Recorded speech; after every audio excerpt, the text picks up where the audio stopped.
Hello, this is Paul Hutchins. Don't forget, if you're new to this channel, to like and subscribe to it. In that way you'll get all the updates that come available as soon as they're available and I get a chance to watch them.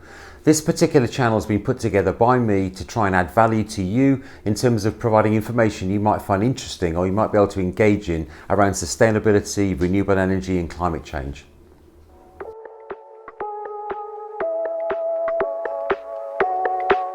Eco2 Solar recently conducted a survey of 1,000 homeowners and renters to find out what their views were on sustainability and renewable energy and climate change generally. In fact, if you want to see the results of the survey, click on the description below and you'll be able to see the results for yourself.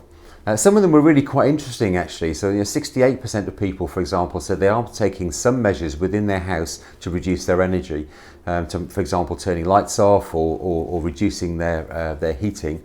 Or 57% of people are saying they're looking at cycling and walking more. So some really interesting results there, and it's been really interesting for us to see what people really think on the street as opposed to what we think they should think.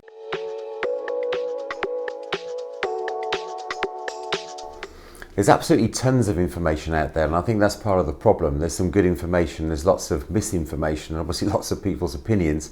And so I think really it's a question of looking at trusting websites. So maybe scientific websites, NASA's website, for example, is really good. It's got some really good information on there, some good data that you can look at.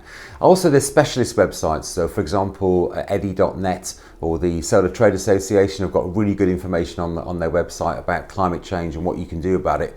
And also some other websites like, for example, the WWF, the Friends of the Earth, National Geographic, those kind of things have got some really good information and good resources out there that are worth looking at.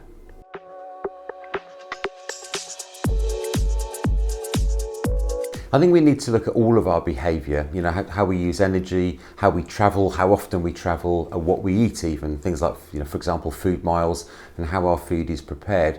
But also there's lots of technology available now to help us with this, not just solar panels that I know a lot about, but also other things like making sure our houses are well insulated, making sure that we use transport that's maybe a little bit more sustainable, but also look at how we deal with our holidays and so on in a more technological way, because there are ways, for example, of using artificial intelligence, for example, to go places, an extreme example, but there's also ways of travelling, for example, which is much more sustainable and uses less resources of the planet than others.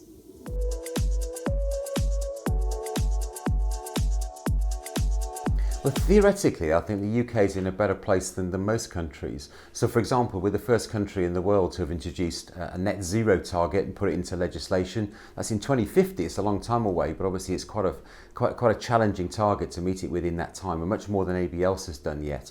Secondly, we're going to ban all fossil fuels from cars by 2035. That was brought back actually from 2040, and that obviously gives quite a challenging situation for all car makers really to make sure that they're not using petrol or diesel within the next sort of 15 years or so.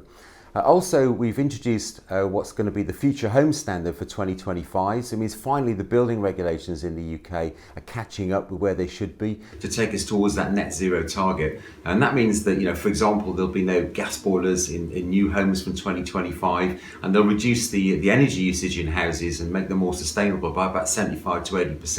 And obviously that's quite a significant contribution. So we are doing our bit, but we need to follow through and make sure it all happens.